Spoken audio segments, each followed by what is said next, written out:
Hi, I'm Michael Byron, and I want to announce the New York premiere of an extended song cycle, The Celebration. It is commissioned from the wonderful baritone Thomas Buckner, and it features pianist Joseph Kubera and the FLUX Quartet, all of whom I've worked with for nearly 20 years now. The piece was written exclusively for them. We have performed it on the West Coast, and it lasts for about an hour. It's an exciting array of songs and with a couple of instrumental interludes, quite different in character from the rest. It's a song cycle, which I use loosely because the songs don't actually cycle. So maybe it's a song string. I really have no idea. That was commissioned by Thomas Buckner, the wonderful baritone, who I've known for so many years. And this was the first opportunity I had to do a concert-length work with him. And also for the pianist, Joseph Kubera. Joe, I've known for about 25 years, and we began working together, maybe 15 years ago on a number of projects. I should add, and I hasten to add, that he is the only pianist that I write piano music for. That might sound pretty restrictive, and it is, but I really don't care. The FLUX Quartet, that is also part of this piece because it's baritone and piano quintet, I began working with about 12 years ago after a commission from Dartmouth College gave me time to collect and unify my thoughts about a string quartet. And since then, again, they're the only string quartet that I really do work with. It's important for me to write for musicians that I know. It's not always possible. Commissions do come from strangers. I'm in unusual places at unusual times, and we get through them, and it's usually successful. But my preference, when I have it, and I certainly did with this piece, is to work with those who are closest to me. I thought of a cycle of 4 songs with 2 interludes, just instrumental, for the string quartet. I then talked to the extraordinary Anne Tardos and explained that we were doing this as she had her initial idea had suggested, and I needed 4 texts, 4 poems for 4 discrete songs. Based on that, I began to formalize the textures for the music that seemed to reflect most directly the intent of the poems, because in setting a song, I really believe the most important thing is that all the words be heard, that the linear meaning of the poems is clear and exacting. And although the music is not in the service of the poem, they live their lives very happily together. The 4 songs are related in as much as they were written over a short period of time, and that goes for the texts. The cycle itself took over a year to compose, which might be a little much, but I work very carefully, and it takes a lot of time. The Wagnerians looking score, I'm always embarrassed about because it's just so large, but that couldn't be helped too. I finish these things and I look at them and I say, oh my God, Michael, what have you done now? However, I did what was necessary.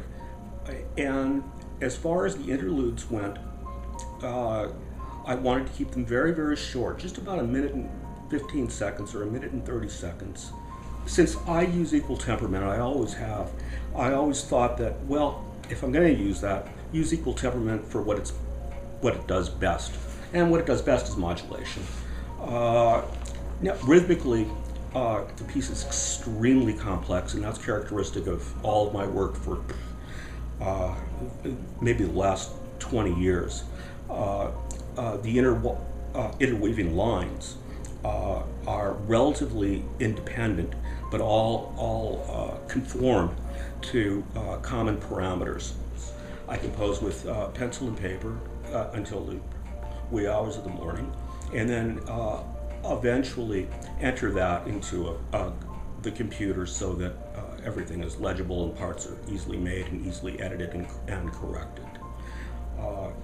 And then I make sure that each musician, this is very important to me, has the best possible part, because the music is extremely complex.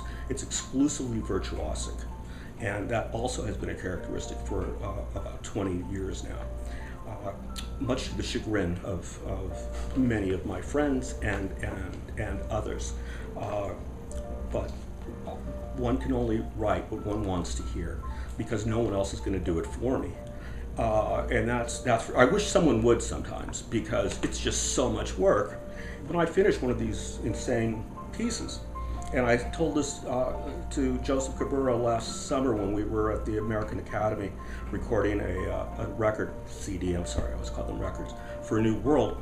I came in to the booth at one point, and I said, Joe, I'm sorry, I don't intentionally do these insane pieces. In fact, again, and I'll repeat, every time I finish one, I say, oh my God, Michael, what have you done? And then I get this frightening feeling that I'll never write another piece anyway, because I look at it and I don't know how I did it to begin with.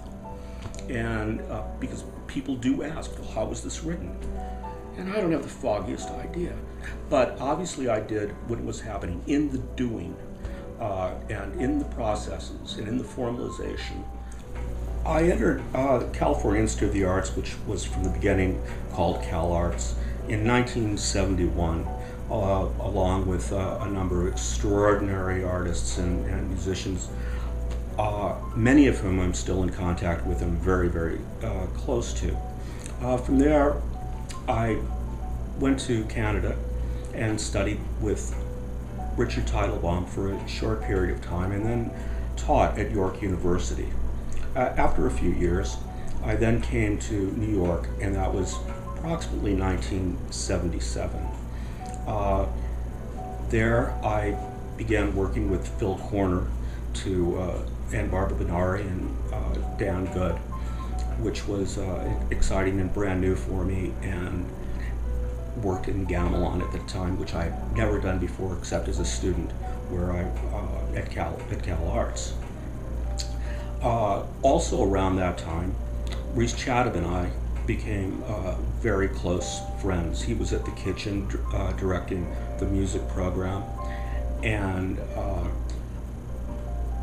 I was also doing a series of 2 concerts there shortly thereafter with a interdisciplinary performance art group, Maple Sugar, which David Rosenboom was in, myself, Jacqueline Humbert, who had been working with Bob Ashley for so long, and the astonishing filmmaker George Manupelli, and there are others. We did this around Christmas time on a program delightfully called A Christmas Tale. After that, I began doing several adventures at once.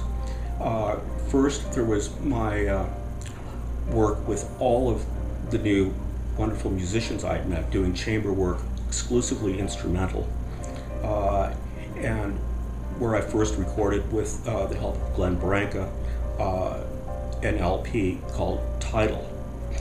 This was along with a series that he was putting out at the time on Neutral Records. Very early, very experimental, and quite delightful to work with. Concurrently, with the encouragement of Rhys, and given the atmosphere of downtown at that time, I wrote a number of pieces for 4 electric pianos that we performed in clubs, in CBGBs, at the Mud Club, at Experimental Intermedia, and other venues. Although this didn't last particularly long. It was an exciting time, and I did something that I had never done before and have not done since. Last summer, William Wynett, the master percussionist, recorded a LP for an art gallery in Boston that came out with myself and James Tenney and Alvin Curran and others. That was kind of delightful. In the spring, a single will come out, LP, from Cold Blue, with one of the solo pieces I wrote for harp, which was commissioned by the American Harp Society and the San Diego Harp Society. And then there is a commission that I received from Alan Zimmerman, the wonderful percussionist in New York, that William Wynett is actually going to be recording for Cold Blue next summer, and that will then be released as well. The Celebration is in the pipeline right now for release on New World Records, and that recording will probably take place either next year or in the beginning of 2016.